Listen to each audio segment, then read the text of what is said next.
প্ৰশ্নয়ে বহুত গুৰুত্ব আছে বুলি মই নাজানো মানে বা মই নাভাবো কাৰণ আজি ইমান বছৰ হাগ্ৰামা মহিলাৰী ডাঙৰীয়াই মিডিয়াত কথা কৈ আছে, মিটিঙত ভাষণ দি আছে, এইবিলাক চবে চাই আছে। এইবিলাকৰ কিবা গুৰুত্ব আছে জানো?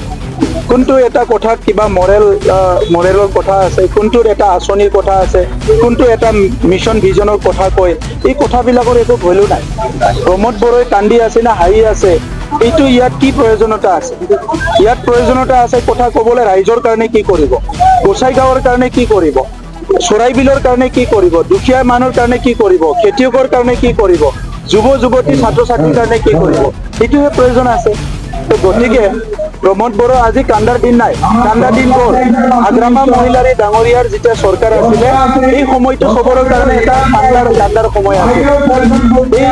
এই সময়ত এই 10টা কি কয় আমাৰ 17 বছৰটো হ'ল কান্দাৰ সময় আছিলে। কাৰণ সেই সময়ত দাদাগিৰি মাৰা পিটা, ইভেন আপোনালোকে দেখিছে মই প্ৰথম পলিটিক্সত আহিছো আৰু প্ৰথম নিৰ্বাচনতে মোক এটাক কৰিছে, ডাঙৰ ডাঙৰ বৰ্ডাৰ লৈ এটাক কৰি পেলাই ৱেলকাম কৰিছে।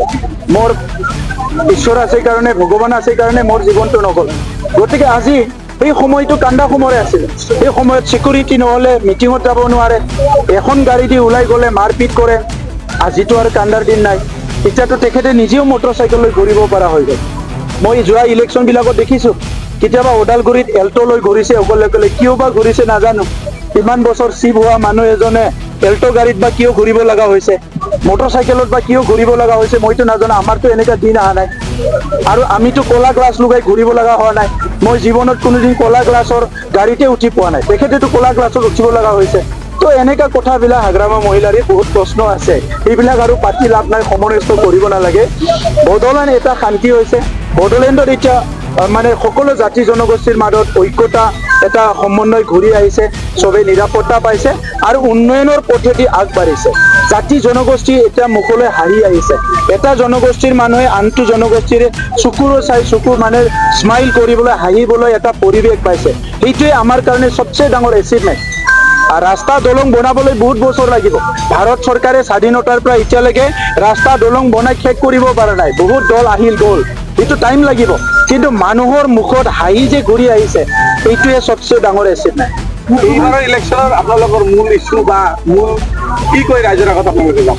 ৰাইজৰ আগত কি কৈ বুলি নহয়, ৰাইজে অলৰেডি আমাৰ লগত আছে, আমি ৰাইজৰ লগত আছো আৰু 4 বছৰত কি কৰিছে এইটো আপোনালোকেও জানে, আমিও জানো, ৰাইজেও জানে।